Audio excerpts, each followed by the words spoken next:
بسم اللہ الرحمن الرحیم۔ بسم اللہ الرحمن الرحیم۔ تمام حمد اللہ تبارک تعالیٰ کے لیے جو وحدہ لا شریک ہے، اور کروڑوں درود و سلام نبی پاک صلی اللہ تعالیٰ علیہ وسلم پر جو ہر مومن کے دل کا قرار اور سکون ہے، اور ہزاروں سلام اہل بیت پاک پر، اصحاب پر اور اولیاء کرام پر۔ آج کی پوڈ کاسٹ میں جو ہمارے ساتھ خصوصی مہمان موجود ہیں، ان کا نام ہی معروف نہیں بلکہ اپنے شہر کی معروف شخصیت ہیں۔ جب بات سیاست کی آئے تو بڑی بے باکی کے ساتھ اپنی بات رکھنے کا ہنر رکھتے ہیں، اور یہ مجلس اتحاد المسلمین کے اپنے ضلع کے فاؤنڈر بھی کہلاتے ہیں۔ جب میں نے دیکھا تھا، جب اویسی صاحب ان کے ضلع میں آئے تو جب پوسٹر لگے تو ان کے پیچھے معروف بھائی کا نام اور فاؤنڈر لکھا تھا نیچے، امروہہ ضلع کے فاؤنڈر کہلاتے ہیں۔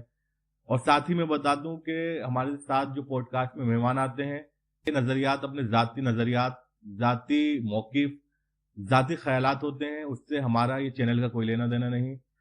زیادہ وقت نہ لیتے ہوئے میں مخاطب کرتا ہوں معروف بھائی کو۔ السلام علیکم ورحمۃ اللہ وبرکاتہ۔ وعلیکم السلام ورحمۃ اللہ وبرکاتہ۔ اور معروف بھائی خیریت سے ہیں آپ؟ اللہ کا شکر ہے۔ اچھا معروف بھائی، سوالات کا اور جوابات کا سلسلہ شروع کرتے ہیں۔ اور پہلا سوال ہے کہ دور حاضر کی سیاست میں مسلموں کو حصہ لینا چاہیے یا نہیں، اور اگر آپ کا جواب ہاں ہے تو کس طریقے سے حصہ لینا چاہیے؟ دور حاضر میں مسلمانوں کو سیاست میں حصہ ضرور لینا چاہیے، کیونکہ جب تک ہم سیاست میں حصہ نہیں لیں گے تب تک ہمارے مسائل حل نہیں ہوں گے۔ ہندوستان ایک جمہوری ملک ہے، یہاں کوئی بھی کام کرنے کے لیے سیاست کا ہونا ضروری ہے۔ آج ہندوستان میں آپ حالات دیکھتے ہیں کہ ہمارے مسائل حل نہیں ہوتے۔ بہت ساری پارٹیاں ہمارے سامنے ہوتی ہیں، جیسے سماجوادی پارٹی ہے، بسپا ہے، اور کانگریس ہے، اور بھی بہت ساری دیگر پارٹیاں ہیں، اور ہمارا جو نوجوان طبقہ ہے وہ زیادہ تر انہی پارٹیوں کے ساتھ جڑا رہتا ہے۔ اور ان کے جڑنے کا مقصد یہ ہوتا ہے کہ جب ہم ان کے ساتھ جڑیں گے تو بھارتیہ جنتا پارٹی کو روک سکتے ہیں، جبکہ ہمارا مقصد اپنے مسائلوں کو لے کر ہونا چاہیے، نہ کہ کسی پارٹی کو ہرانا اور نہ کسی کو جتانا۔ جب تک ہم خود نہیں جیتیں گے تب تک ہمارے مسائل حل نہیں ہوں گے۔ تو ہمیں چاہیے کہ ہم اپنے زیادہ سے زیادہ ایم ایل اے یا ایم پی جتا کر ایوان اسمبلی میں بھیجیں، ایوان پارلیمنٹ میں بھیجیں۔ جب ایم ایل اے اور ایم پیز ایوان اسمبلی اور پارلیمنٹ میں جائیں گے تو ہماری ایک مضبوط آواز بنے گی، اور جب مضبوط آواز بنے گی تو ہمارے مسائل حل ہوں گے، جس طرح سے اور لوگوں کے حل ہوتے ہیں۔ جی اچھا، جیسے آپ نے ابھی اپنے جواب میں کہا M L A M P, تو ابھی بھی ہیں M L A M P, کافی سماجوادی پارٹی کے ایم ایل اے ہیں، ایم پی بھی ہیں۔ تو ہماری آواز ایوان اسمبلی تک کیوں نہیں پہنچ رہی؟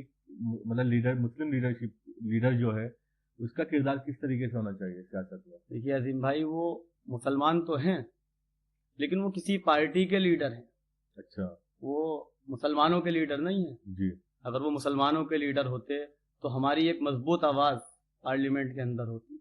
لگ بھگ 32 ایم پی مسلمان ہیں، اس کے باوجود ہماری آواز پارلیمنٹ کے اندر نظر نہیں آتی۔ جی بالکل۔ وہ اس لیے نظر نہیں آتی کیونکہ وہ ہماری پارٹی کے ایم پی نہیں ہیں، مسلمانوں کے ایم پی نہیں ہیں، وہ کانگریس کے ایم پی ہیں، سماجوادی کے ایم پی ہیں، اور بسپا کے ایم پی ہیں۔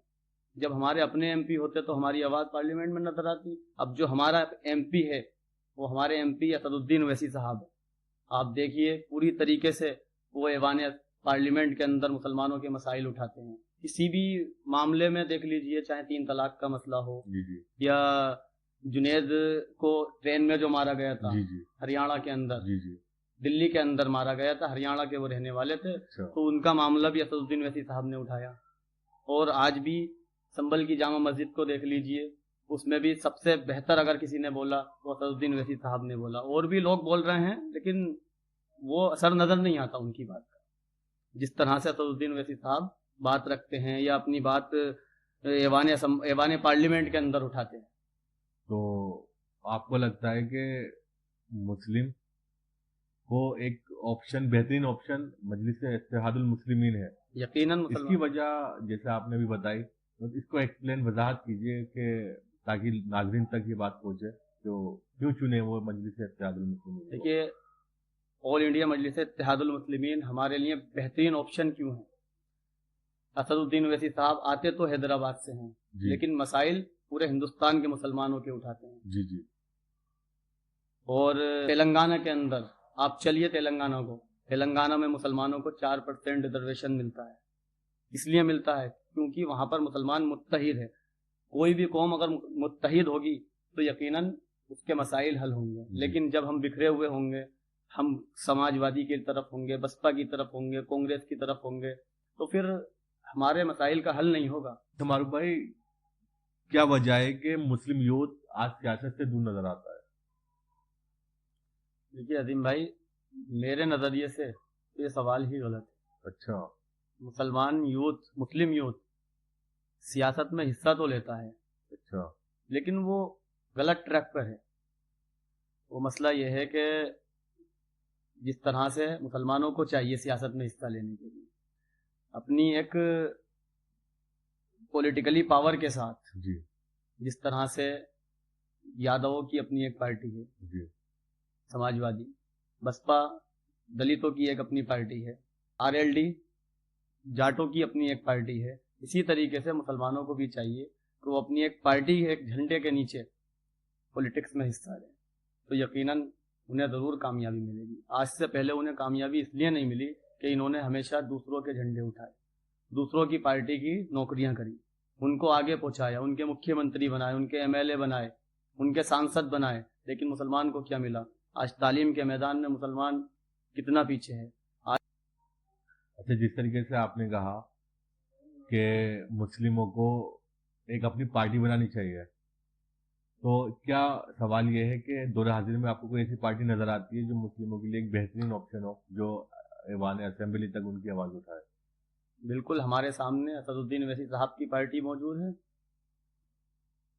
और मुसलमानों को चाहिए कि अपना एक मुश्त वोट इकट्ठा होकर असदुद्दीन ओवैसी साहब की क़यादत में दें, अपने एमपी एमएलए चुनें, उसके बाद इंशाअल्लाह हमारे मसाइल हल होते हुए नजर आएंगे। तो आपको लगता है कि अगर मजलिस इत्तेहादुल मुस्लिमीन को इंडियंस मुस्लिम एक ऑप्शन बतौर ऑप्शन की चुनते हैं तो उनकी आवाज ऐवान असेंबली तक पहुंचेगी? और अगर पहुंचेगी तो किस तरीके से पहुंचेगी? बिल्कुल पहुंचेगी।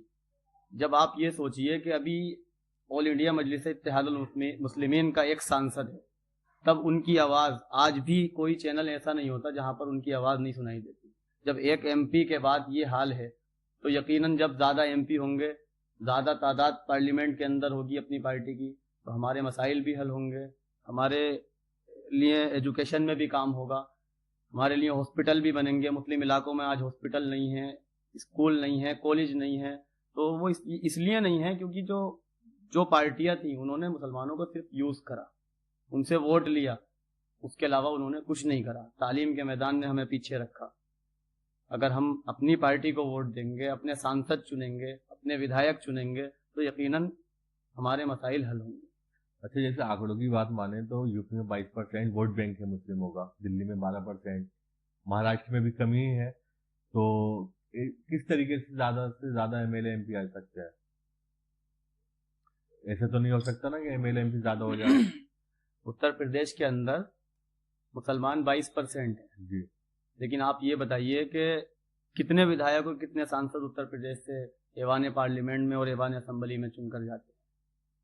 हमारी आबादी 22% और विधायकों की अगर आंकड़ा जोड़ा जाए तो कोई 5-7% हम बैठेंगे जाकर। अच्छा, कुल 36 एमएलए मुसलमान हैं। होना तो ये चाहिए था कि 80 से 85 मुसलमान एमएलए होने चाहिए थे। अच्छा। और हम किन लोगों की पार्टी से चुनाव लड़ते हैं? समाजवादी और बसपा। ये कहते हैं कि हमारे साथ सारी बिरादरियों के वोट हैं। जब सारी बिरादरियों के वोट हैं तो आखिर मुसलमान सिर्फ 35 क्यों जीत कर आते हैं? जी, मुस्लिम एमएलए सिर्फ 35 क्यों जीत कर आते हैं? जी, जी। होना तो ये चाहिए था कि 70 होते, 75 होते या 80 होते, लेकिन सिर्फ 35 मुसलमान एमएलए आते हैं। तो इससे कहीं ना कहीं ये फील होता है, नजर आता है कि मुसलमान जो जीतते हैं वो अपने ही इलाकों से जीत कर आते हैं। या कोई मुस्लिम बहुल अगर सीट भी होती है तो उन पे किसी पे यादव जी को बिठा दिया जाता है, या किसी पे अग्रवाल जी, रुचि वीरा को बिठा दिया जाता है, जबकि वो मुस्लिम बहुल सीट है मुरादाबाद। जी मारूफ भाई, जैसे कि आपने हर सवाली जवाब में उस हिसाब से जरूर रेट किया, और मुझे लग रहा है कि आपके पसंदीदा जो लीडर है वो वैसी साहब है। बिल्कुल। اور कहीं ना कहीं आप मुस्लिम नौजवान तबके को भी आप कह रहे हैं, अपील कर रहे हैं कि आप उनको चुने बतौर पॉलिटिकल पार्टी, उनकी पार्टी को चुने। लेकिन आरोप तो उनके ऊपर लगता है कि वो बी टीम है और वैसे से आपको बीजेपी का एजेंट कहा जाता है। इस पे आपकी नज़र में इसका क्या जवाब होगा? देखिए अजीम भाई, ये इल्ज़ाम लगाता कौन है? ये इल्ज़ाम लगाते हैं वो लोग जो माजी में जी। भारतीय जनता पार्टी के साथ सरकार बना चुके हैं, अच्छा। या जिनके पार्टी के लीडर भारतीय जनता पार्टी से टूट कर आते हैं या इन्हीं की पार्टी से टूटकर भारतीय जनता पार्टी में जाते हैं। आप किसी को भी ले लीजिए, जिस तरीके से नीतीश कुमार बिहार के अंदर हैं, नीतीश कुमार के लोग असदुद्दीन ओवैसी साहब पर भाजपा की बी टीम होने का इल्जाम लगाते थे, आज वो भारतीय जनता पार्टी के साथ सत्ता में बैठे हैं। कांग्रेस के लोग असदुद्दीन ओवैसी साहब पर भारतीय जनता पार्टी की बी टीम होने का इल्जाम लगाते थे, जबकि कांग्रेस के बेशतर एमपी और एमएलए हर स्टेट में भारतीय जनता पार्टी के साथ जा चुके हैं और जाते रहते हैं, कभी आते हैं कभी जाते हैं। और यूपी के अंदर समाजवादी पार्टी है, समाजवादी पार्टी में जिस शख्स को समाजवादी पार्टी ने टिकट दिया था हसनपुर विधानसभा से, मुखिया गुजर, वो खुद भारतीय जनता पार्टी से आए थे। तो इस तरीके से ये लोग हैं, इनका काम है इल्जाम लगाना, ये लगाते रहते हैं। इनको लगता है कि अगर असदुद्दीन ओवैसी साहब उत्तर प्रदेश के अंदर आएंगे, मुसलमान इनसे जुड़ेगा तो इनकी सियासत खत्म हो जाएगी, क्योंकि इनके पास अपना कोई वोट बैंक नहीं है। ये पार्टियां मुसलमानों के वोटों पर पलने वाली पार्टियां हैं। अगर मुसलमानों ने इनको वोट देना बंद कर दिया तो ये सेफई जैसी जगह की सीटें नहीं बचा पाएंगे। अच्छा जी। लेकिन ये भी आरोप लगता है साथ में कि वोट काटती है MIM। जी जी, ये इल्ज़ाम आज से नहीं, बहुत पहले से लगता हुआ आया है। अब मैं आपको एक आंकड़ा देता हूँ। महाराष्ट्र के अंदर चुनाव होते हैं, इम्तियाज जलील साहब औरंगाबाद ईस्ट से चुनाव लड़ते हैं। वहां पर समाजवादी पार्टी के अब्दुल गफ्फार कादरी मैदान में आते हैं, जबकि गठबंधन होता है वहां पर, एक तरीके से खुल के तो नहीं है लेकिन गठबंधन होता है वहां पर। इनको सिर्फ 2 सीटें दी जाती हैं, उसके बावजूद ये 10 से ज्यादा सीटों पर वहां पर चुनाव लड़ते हैं और इम्तियाज जलील के मुकाबले में आते हैं। इम्तियाज जलील 90,000 के आसपास वोट लेकर आते हैं और इनकी जो पार्टी का प्रत्याशी है वो 6 से 7,000 पर सिमट जाता है। तो अब आप मुझे बताइए, इम्तियाज जलील साहब सिर्फ 2100 वोटों से हारे हैं, तो अब बीजेपी की बी टीम कौन साबित होगा? क्या 90,000 लाने वाला वोट कटवा हुआ या 7,000 वोट लाने वाला वोट कटवा हुआ? जी जी, मैं आप आज की पॉडकास्ट में हमारे साथ फारूक साहब मौजूद थे और उन्होंने बड़ी खूबसूरती के साथ मेरे सवालों के जवाब दिए और कहीं ना कहीं उन्होंने लोगों से अपील की, लोगों से गुजारिश की कि मुत्तहिद होकर मजलिस इत्तेहादुल मुस्लिमीन को सपोर्ट करें। और अगर आप चाहते हैं कि आपके बताए हुए टॉपिक पर हम वीडियो बनाएं तो आप हमें कमेंट कर सकते हैं। अस्सलाम वालेकुम वरहमतुल्लाहि वबरकातुहू।